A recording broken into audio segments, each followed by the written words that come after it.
So tonight I decided to watch Last Tango in Paris, and I really love this film. I do think that it's one of the greatest films ever made. There is a really good scene with Marlon Brando where he's talking to his dead wife in the movie. His character's talking to his dead wife in the movie, and I think it's one of the greatest acting sequences ever done in cinematic history. This is also one of the greatest films ever made in regards to cinematography. However, I think the more that I watch this film as I'm becoming a better and better filmmaker and a writer and all those things, I tend to hate this film more and more and stuff. And also, like with the women's movement and being somebody who is, who because of this PC culture, I've taken a lot of steps to be, better with just be better with interpersonal skills and be more sensitive to women's issues and stuff. Last Tango in Paris is a controversial movie because there is a rape scene within this film, done by Marlon Brando. And when you see the interviews with the director Bernardo Bertolucci, he did say that when that happened on set, and I think this is word for word from the interview, that he did believe that it was okay not to tell her what was going to happen to her because he wanted her to have the same emotional power. He would feel like if he told her, it would lose the emotional power, and under no circumstance is that acceptable. And while as a filmmaker, and in my head, I consider it a great movie. But if I was to do a top 10 list of films that inspired me, Last Tango in Paris will not be on my list, and I would ultimately would have to, as people would call it, the Chris Benoit treatment, where, yes, there are some great qualities within this film as far as acting in certain scenes, as far as cinematography in certain scenes. I cannot recognize this as a great film anymore because of that controversy and because of women's issues and because of what I'm trying to stand for as a filmmaker, as a man, and as a person that has learned over years and years, to be more sensitive to women's issues and to be a better man with the Me Too movement and what that requires, men and other people to have to, respect women and all that. Long story short about this film is about this man, this Parisian woman who has a boyfriend, and they end up has a boyfriend who is a filmmaker. So she ends up meeting this Marlon Brando's character, who is this widower.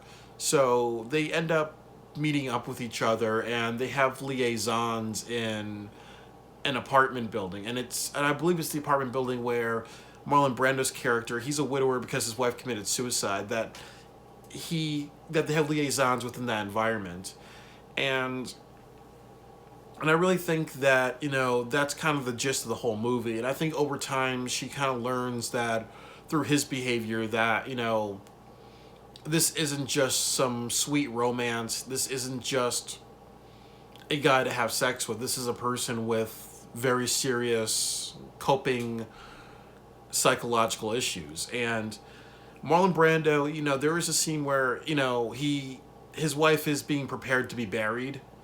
So, he's talking to her, he does a eulogy. There's a scene where he's like talking to her, and it's very powerful and it's very beautiful. I think within this entire film, that like 5 minutes of that scene is all filmmakers should kind of watch in this film, and everything else you should kind of forget.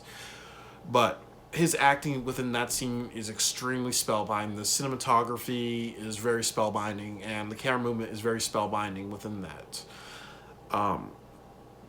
And ultimately, I think that when you look at that scene and all the other Marlon Brando's films, this is easily the best he's done as far as acting performances. I believe if you look at it scene per scene and stuff, but I think as a whole movie, his acting is very gimmicky and stuff. And I think that, I watched On the Waterfront. I think that is the best Marlon Brando performance because he does have a lot more.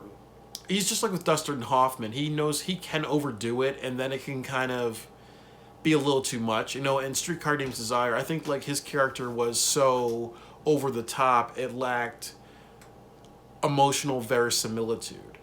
And I really think within this film, and this is a couple of things that I like and I don't like about this film. I think the cinematography is very amazing. I do think that Bernardo Bertolucci is not a great director when it comes to actors. I really think with all his films, he's very hit or miss. A lot of people, I think, like his films because the characters are very like free and human, and it's almost like a lot of the characters kind of have fun with their performances, and I kind of see that with a lot of characters in the film. Like it seemed like Marlon Brando was allowed to do a lot of whatever he wanted. I think Marie Schreider, if I'm saying her last name right, you know, she's kind of laughing and giggling and running around and, you know, jiggling her arms and whatever.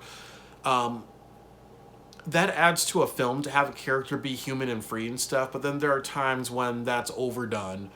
You know, I remember watching a film a few years ago. I don't remember the name of the film, but I remember like it was like this high school film, and I I forgot. It's on the tip of my tongue, but I forgot. It's on the tip of my tongue. But like I remember watching this film a few years ago, and what happened was it was about this girl who was in high school, and she kind of had cancer and stuff. I think something, me and him and the dying girl, something like that. I don't remember. It's a Sundance film, but I just remember like watching that film, and then there's one scene where it shows a bunch of kids where the main characters are walking out of the high school, and then it shows a bunch of like goth kids kind of dancing for no reason. I remember like thinking to myself, it kind of reminds me of The Last Tango in Paris, with how sometimes what directors may do is they may just have actors have a little too much fun, or sometimes they may say, you know, well, somebody's acting kind of quirky, let's film that because it adds to a sentimentalness within the film. And I think sometimes, you know, it's completely inappropriate and it shows a lack of creative self-control. And I think that is evident in a lot of Bernardo Bertolucci's work. I forgot what film he did a few years ago. I think it's called like The Searchers or something like that. I think he called it Last Tango in Paris too. And a lot of films that he's done has not made a lot of box office, has done very poor at the box office. You know, he's famous for Last Tango in Paris, Il Conformista, and also The Last Emperor, where he won Best Picture and Best Director and Best Writing, I believe. But I do feel like the performances are very, very gimmicky. I do think, you know, there's just a lot of showing life within this film. I do think that obviously this is a story that's based on a dream that he had, and also it is a story of a man who's unable to cope with the loss of his wife, and he almost emotionally manipulates this other woman into a liaison, and she is somebody who is a very immature person. She has a fiance and she's with this older guy having sex and stuff. So I really think that if this was a real story and this was a woman doing this, she would obviously go back in her mind and think about everything that kind of happened and stuff. She would have a guilt complex. So I can understand the whole film being about memory, being about sentimentalness, being about doing something because something bad happened in your past, you know, cause and effect, and then also the actions that you're doing, how is that going to affect you in the future and all that. I do think, you know, this film is a piece of art for what it is. I do think that when you watch this film, you know, I think that it gets very, very boring and all that. I do think that I heard the story. I believe this film was 4 hours long, but it got cut down to 120 minutes. So because it was way too long, and also it was considered pornographic because there was a lot more sex scenes and all that. So when I watched this movie, I kind of don't like it in its editing and its narrative structure. It feels kind of boring. It feels very random and stuff.